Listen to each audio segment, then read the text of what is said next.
Hello. Well, I'm back sitting in my, I'll call it the onboard chair to talk about stuff. It's just some stuff that I like to put out there for you to chew on and think about. So, this comes down to saying something that we cannot prove. And I've been thinking about this for a while, and then I just recently saw there's this guy who's he's preaching, and this was very recent. I won't name his name because I don't need to publicly call him out. It's not, and I'm not coming at him. I'm just saying that they just where I heard it, where he's telling the story of a young man that did refused to give his life to Christ, and then he died, and then he said that his soul is now in hell, and I believe that's pretty much the exact words that he said. But he was very, it's like he's in hell now. His soul's in hell, and there was no even mention of I could be wrong or based on my like just said it, and I don't know. I just don't like when people say that stuff, and it goes the other way too. When people say that that person's in heaven, oh yeah, it was great. I talked to him, and now he's in heaven. How do you know? Like, were you there? Like, how do you know? Because whether or not somebody's saved, it's not a visible thing. I know there's fruit, there's evidence and stuff, but we can't see that stuff.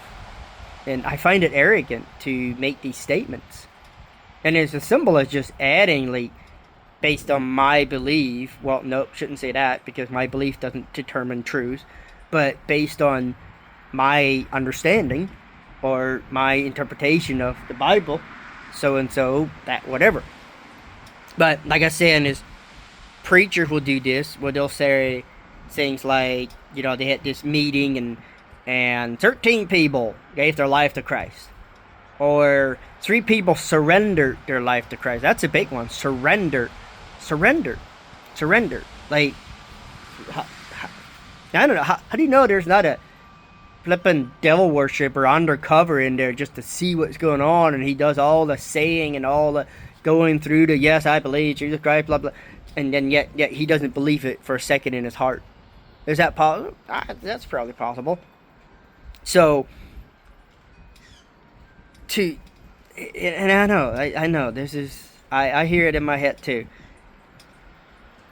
But it's the same with ministers saying that they've had 1 million people came to Christ through this ministry. 1 million people got saved. We went on this crusade and 1,300 people got saved or surrendered their life to Christ. Again, what does that look like? My understanding of my belief based on my interpretation of the Bible, I keep the word using my too much and that sounds arrogant, is you believe in your heart that Jesus was the Son of God and that God did raise him from the dead, and then you confess with your mouth, or words of power, that that is true. That's essentially where I believe that you get saved. And it's that faith in what Christ did for you. Not in works, not in something you do. I don't want to get into that more because that's not where we're going today. But that faith. But I can say I know what I believe. I know when I believe that. And I know when I confessed. I remember when Dave Greenish, my pastor, came to Columbus to a hospital and asked me and if I want to get saved, and I said yes, and we prayed the prayer. And now I believed that, but certainly my faith in that finished work of Christ has increased much since then from reading the Bible myself. And that's partially also because I'm a very stubborn person and I have to read things for myself rather than from somebody else telling me. But where's my point here? Where am I going? I don't know. We're getting off the exit ramp and going 995 south. So, saying something that you cannot prove, that's what it boils down to. So, I don't think that you can prove that somebody got saved.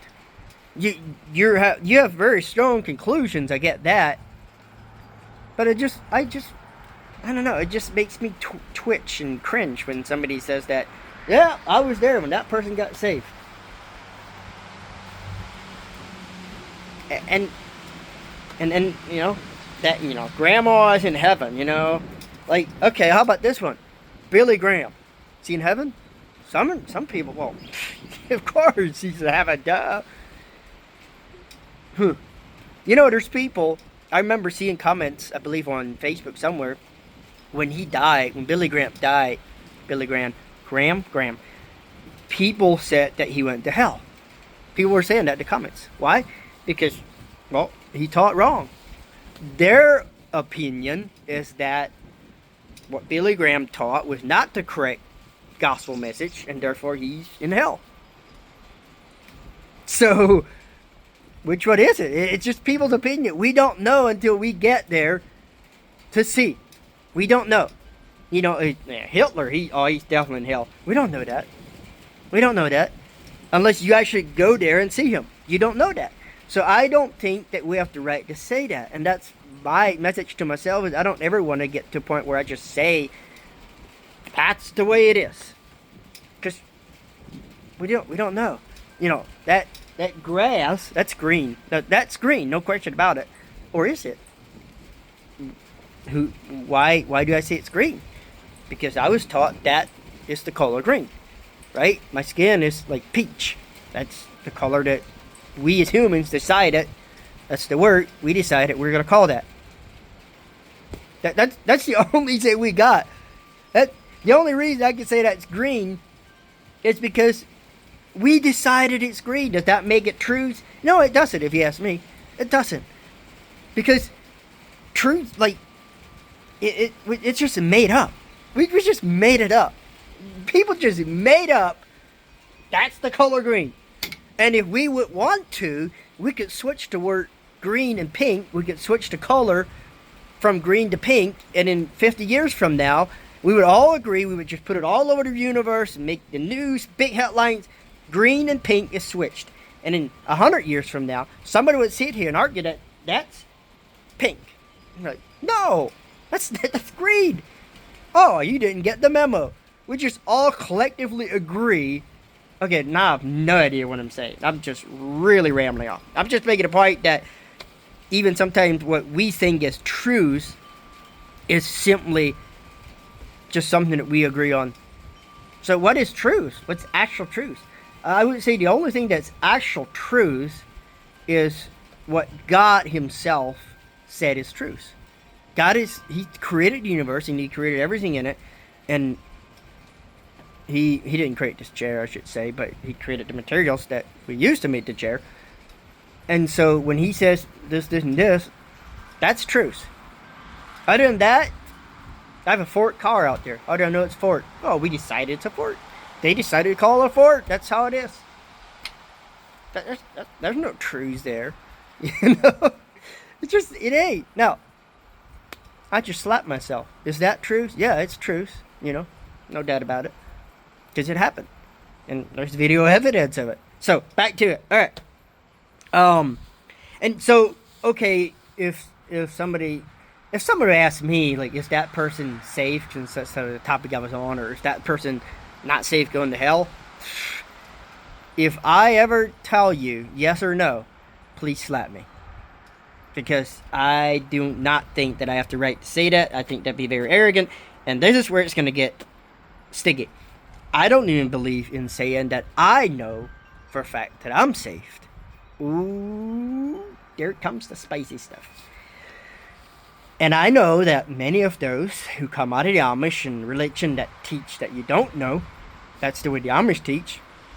And the reason they would teach that is because they believe that you only know when you get there and you get judged in front of God, and based on good versus bad, then it's determined whether or not you go to heaven or hell. Don't believe that's biblical, but that's their belief. And if that is their belief, then it makes sense to not say that, because that would put you in the shoes of God of saying who's saved and who's not saved. And while I don't believe God decides who's saved and not saved, I still believe just flat out saying, like, yes, I am saved and going to heaven is arrogant.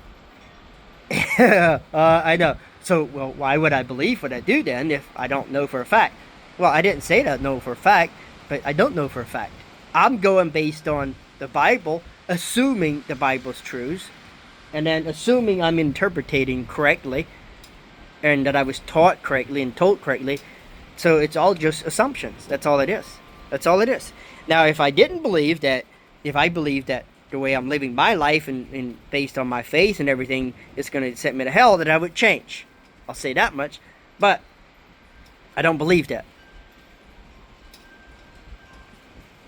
And I know the argument here. Well, if you can't say you're saved, why would you believe that way?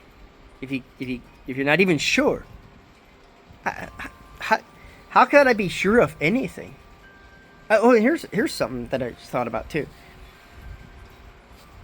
Just because something was taught in a religion that grew up in that you now disagree with that religion, just because they taught a certain thing, doesn't mean it's automatically wrong, and it doesn't mean that you should automatically go the opposite of that. That's something that we get caught up in doing. Oh, they do it that way, and their religion I don't believe is right, therefore I must do everything opposite of them. That's not really smart. So I think I have to clean that up more of me. Like, I'm very confident, okay? I'm very confident that I'm going to heaven and I'm safe, because again, I'm on the path that I believe leads me there. And boy, if I'm going all in, I'm going that way and all these that way, I would turn my ass around and go that way. If I believe, I'm just saying. But I just don't believe that I think I need to be humble enough to say, I don't know. There are so many different religions, so many different, there's not that many books. I mean, there's the Bible and the Quran and the Book of Mormon and, all this different stuff. But even just from the Bible, there's so many different religions that come from the Bible, or denominations that preach this and this and this and this and this. You telling me that I could be so sure that I'm the only one that's right? Again, I find it arrogant. And I'm not sure where that balance is. Well, then why do you believe it? I believe I'm right. I believe that my interpretation is correct. Of course I believe it. Otherwise I wouldn't believe that way. I don't think that makes sense. I wouldn't believe what I believe. Yeah, okay. But to say that there's zero possibilities of me being wrong, ooh, that's sticky. Isn't that what keeps people in those religions? That they're so set that they're 100% right that you can't convince them that wrong even though they're wrong? If they are indeed wrong, that's why they stay stuck in that stuff, because they believe they're right. My dad, who's an Amish bishop, believes he's right. And him believing that and believing that's the only way for him, and not being open to possibly being wrong or correct it, is what keeps him there. I think that was pretty good. So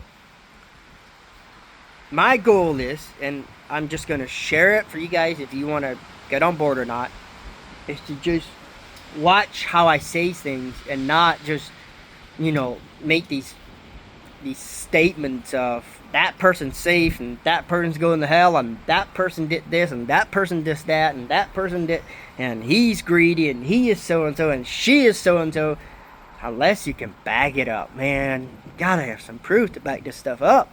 Or just based on my opinion, based on my belief, based on what I've heard, so-and-so. Just take the time to put some stuff in there.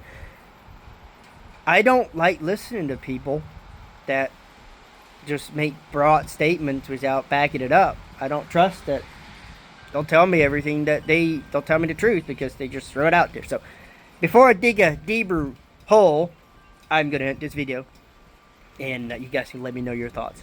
And I'm out.